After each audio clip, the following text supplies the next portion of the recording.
This is One on One.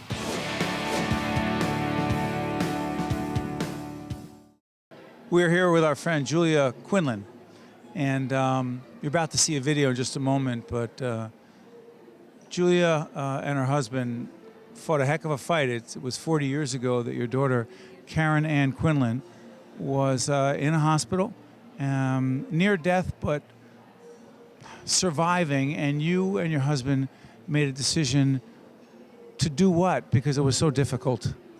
She was in a persistent vegetative state, and we made a decision to, it was our own decision to ask to have her removed from what we considered extraordinary means, which was the respirator that we felt was just keeping her alive.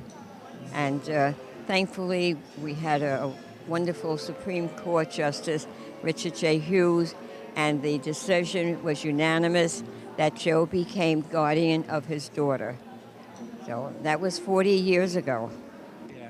Well, you're about to see the video where Julia talks about that experience, a very powerful one.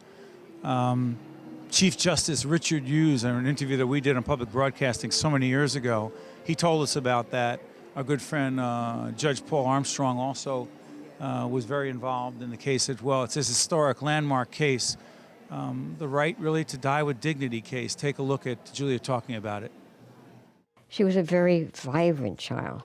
She was very athletic.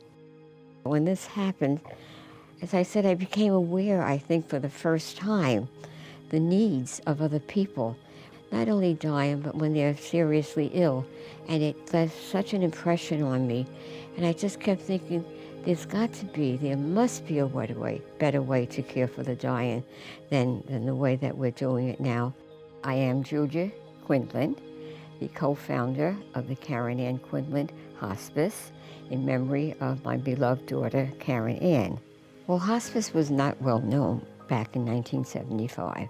And my husband and I were encouraged to write a book about our experience, which we weren't sure that we wanted to do, to share our personal life with them, because we're very, very private people. But then we said if we do, we'll use the money in order to help other people.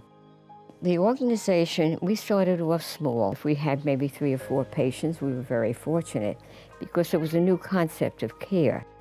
And of course, now today, we can have as much as 100 patients that we care for in a day. And then, of course, we have the beautiful Home for Hospice where we care for the patients, too. We have never received funding for it. We are one of the very few independent, not-for-profit hospice. There are no visiting hours. The visiting hours are around the clock. When we first started our program, the emphasis was on dying, but today it is on living. It is living your life for whatever time you have left. Every patient that we care for is alive. Every patient that we care for has a past, a present, and a future.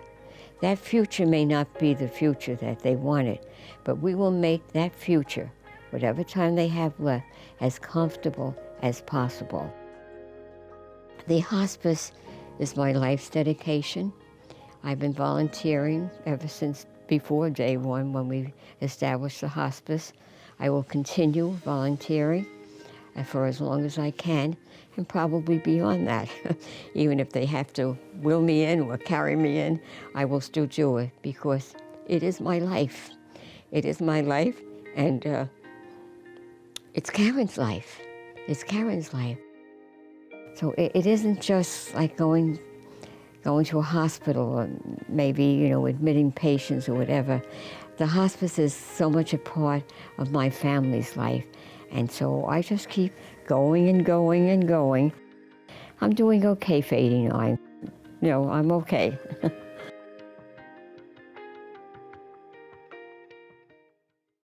We're speaking, as you know, with Julia. Julia, let me ask you this.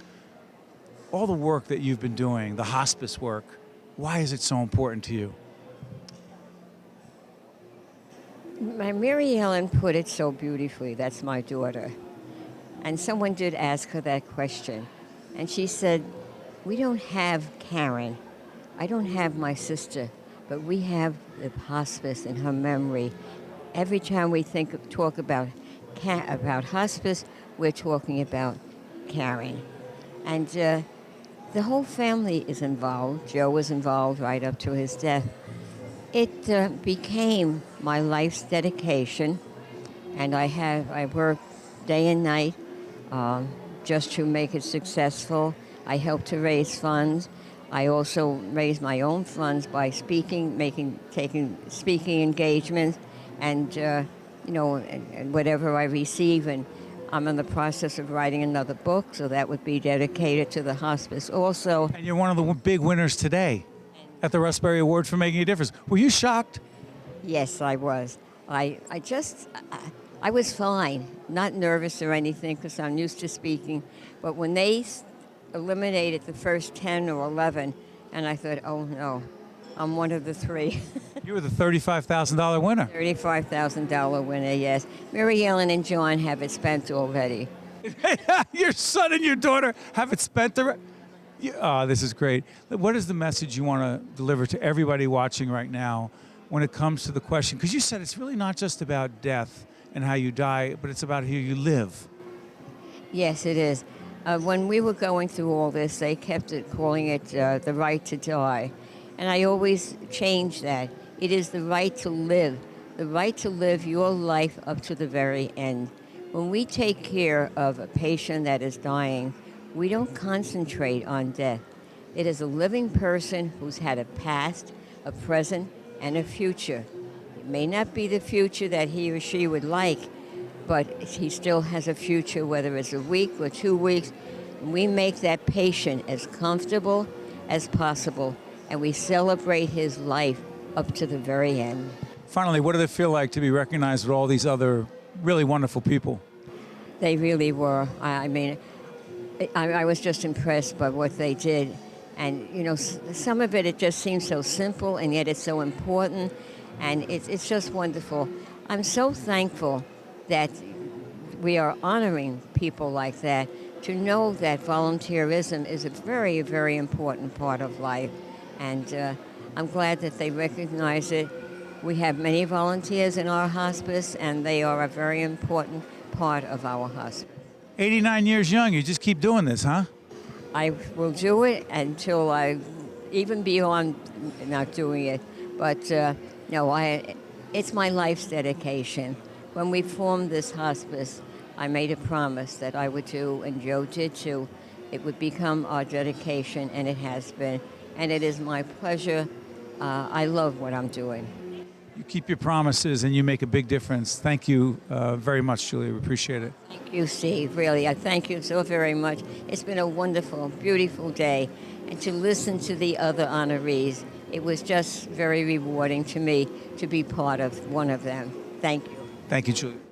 One-on-One with Steve Adubato has been a production of the Caucus Educational Corporation, celebrating over 25 years of broadcast excellence.